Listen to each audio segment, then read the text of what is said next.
Am I the a-hole for not helping my siblings take care of our mother before she died, and now refusing to share the cost of her funeral? Let me get this out of the way. I, 33, am glad my mother is dead. I am so fucking glad she's dead. Hearing she was finally gone put me in the best mood. I feel zero grief, zero sadness, zero regret about not seeing her in 15 years. It was one of the better days of my life, knowing I was guaranteed to never ever see or hear from her again. That sounds shocking and I get it. But she was abusive to all of us. I'm the oldest of 5. My siblings are 31, 30, 29, and 27. Our father walked out when I was 5, and Mom was pregnant with the youngest. From that point on, she turned into a monster. She neglected us on a regular basis. One of her favorite forms of punishment for existing was to deny us food. Being the most like our father, I was treated the worst.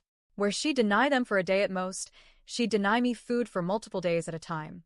There were times she told me I could eat shit if I wanted to eat so bad.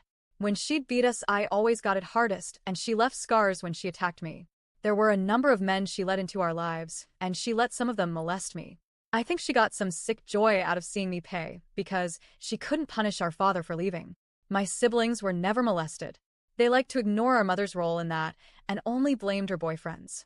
Even knowing she watched, sometimes they will defend her. They have always judged me for walking away from her, for ending all contact and refusing to have a relationship with that woman. We argued about it before. None of us have ever been close, but they like to gang up on me and pretend they're better than me because they stood by our mother even after everything.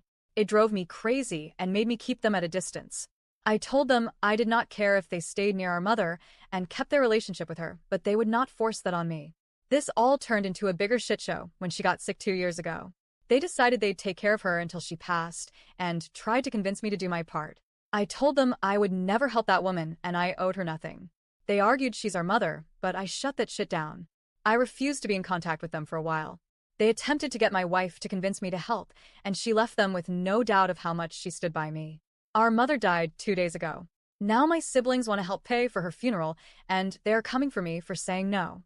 They act like I owe them and our mother this. They brought up the fact I wouldn't help care for her at the end of her life again. They said that meant I owed something, that I could cover the cost to bury her.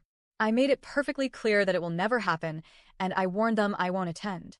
They told me I needed to and that I need to bring my kids, that her only grandkids should be there. I shut that shit down and told them never, ever, ever, which brought them back to the money and the lack of help. I stopped replying. I think no contact is in our future. I tried to give them time to wait until they got out from under Mom, but I don't know if that's enough either. At their ages you would think they'd have more understanding, but no. Still, they're my siblings and had their own experiences and didn't hate the woman like me. And maybe I'm an ass for not helping for their sakes. Am I the a-hole?